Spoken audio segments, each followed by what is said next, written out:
When you were up on the diamond, you rappelled and pulled your rope. What happened? I dropped my rope and I startled an aid climber. And he yelled at me because he said that he was on some hard fucking aid, You know man. what Rudy was on? He was just to the left of the casual route. Just to the left? To the left. Probably Diamond. One pitch off the ground. D7. Right Star. He must have been on like Smash the State or something. Really. No, No, Smash that's the the State's State's way right. Well, it must have been hard, whatever it was. No, it wasn't. It wasn't hard. It was aid climbing. So why isn't aid climbing hard? Dude, aid climb is fucking All wicked right, hard. right. Dude. I'll do it, alright? You ain't got the guts.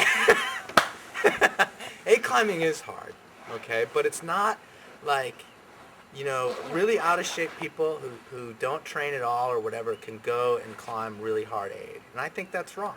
I think it's cool, but don't sit down in the meadow and spray on and on about how death-defying your route was. Because nobody that I know of, and there's a bunch of climbers here, have anyone here, like I said, ever heard of anyone dying on A5? Because they fell and they hit the ledge or they ripped the pitch or they ripped the belay out or all these other stories that you've heard. Have you? Anybody in the history of climbing? I haven't, and I used to be super into it. That's all I'm saying. It's not as hard as people say it is. I fell on a rope in the Fisher Towers and it held me. A rope in sandstone. Mud. Mudstone. Hard mud. This isn't working. I'm not feeling it. Yeah, fair enough. All right, I'll get to the point. The point is, and this is where it gets good. The point is if aid climbing has a system, has a grading system that's based on the danger. It's not like free climbing, where you can have a hard climb that's very, very safe. Everything is predicated on how dangerous the climbing is, right?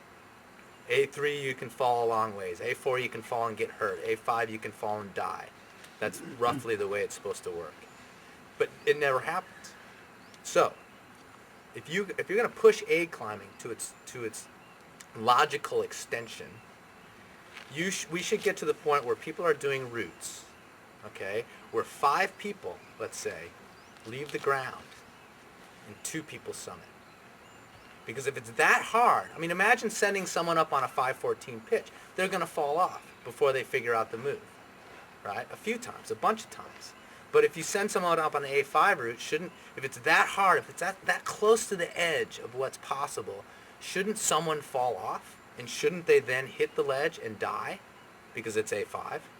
And what you would have to do is untie them and then look around at your partners and say, who's going up? Who's going to finish this pitch? This A5, we have a confirmed A5 pitch. Here's the corpse. Go. It's your turn. You go. And you're drawing straws or whatever, And that's where it has to go if you're going to push it any further than it already is. And that's the deal, is that aid climbing, the pinnacle of aid climbing was probably Sea of Dreams on El Cap. Everything after that just... Because that was the first real sort of sick A5, you fall, you die thing. And no one's been able to go any further. Has anyone died on an aid route in El Cap? Yeah, people have died, but not because of the difficulty of the climb. They fall and like their rope got cut or... Like the same mistakes that you could occur in free climbing. Yeah, like they like I was saying, we're on A2 and we're back cleaning and then something blew, because they're trying to save cams or whatever. So that's just it. It's not really a rant because it's only logical, right? A5, you fall, you die. That's what the rating is based on. And Bridwell knew this too, and he tried to get rid of the ratings, but it didn't work. He had like pretty damn Western, and because he realized that to rate something A5, someone had to die. Because otherwise you don't know. Because those little heads, they can hold. That RERP in sandstone, it could hold you. You don't know until you fall off. And no one ever falls off. So then it's automatically A4 then. And I'm not some morbid person that wants people to die. It's just sort of a logical argument. You just don't want them to aid climb. No, and I just wish it wasn't like... You don't want them to spray in the meadow. Yeah, and I wish they would turn their efforts to advancing the sport. Like the people who have free climbed El Cap, and that's like a step. It may not be like a leap, but it's a step to saying, like they stopped doing expedition mountaineering.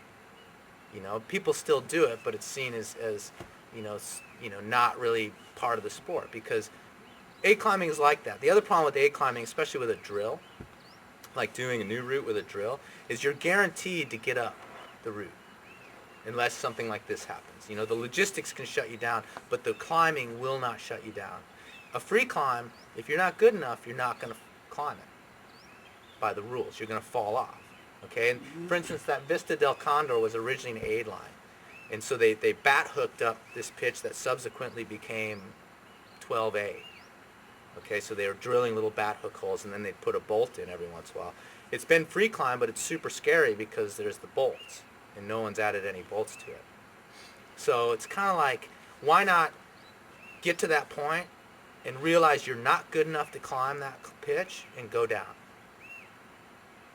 And say, I'm not good enough. The mountain won. It's kind of like the Messner thing, like give it a fair chance. I'm not good enough, I should come back. No, you pull out the drill and you start drilling your way up it. And anybody can do that. Is that common ethic for putting a hook in? Is drilling like enough to put a hook in? Absolutely. Like it happens all the time? Oh yeah. All the routes in El Cap are drilled hooks. Unless it's like a monster edge. And that's bomber then, right? Like. I mean, it's not pro. Once you move past it, it falls off. Yeah, but I mean. It won't pop on you though, no. A fairly competent aid climber could do that with a near 100% success rate. A fairly incompetent aid climber could do that. And those are the A5 routes? Yeah. Like the reticent wall, like, was there ever a time on it when you were like, I'm going to die? Yeah. But you didn't. You know, but I have free climb routes and I'm going to die. You know, I mean, those thoughts go through your head on a like barely safe 510 if you get 10 feet above your pro. Yeah. You're like, I'm going to die, you know. So, and that's just the thing is for some reason that is, you know, I know after I do that free climb that I was just freaking out, right? I was just up there. I know the reality of it is, why don't we make that extension with aid climbing, where we look at it and we go, well, the reality of it is I probably would have been fine. But instead, they come down, I was one of them.